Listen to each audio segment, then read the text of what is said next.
மிளகு சுத்தி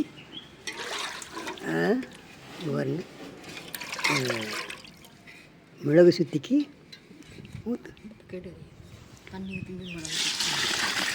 மோர், பசு மோரில் மிளகு சுத்திக்காக பசு மோரில் ஊற வச்சுருக்கோம்.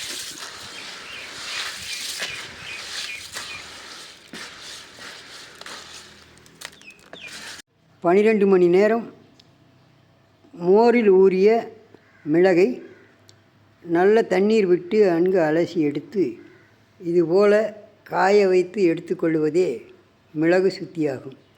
இந்த சுத்தி செய்த மிளகை சித்த மருத்துவத்தில் எல்லா வகையான மருந்துகளுக்கும் சேர்க்கின்ற பொழுது அந்த மருந்துகளுடைய தன்மை கூடுதலாக இருக்கிறது.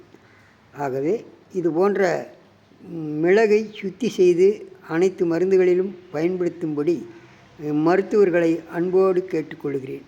நன்றி, வணக்கம். பழனியிலிருந்து மருத்துவர் செல்வராஜ்.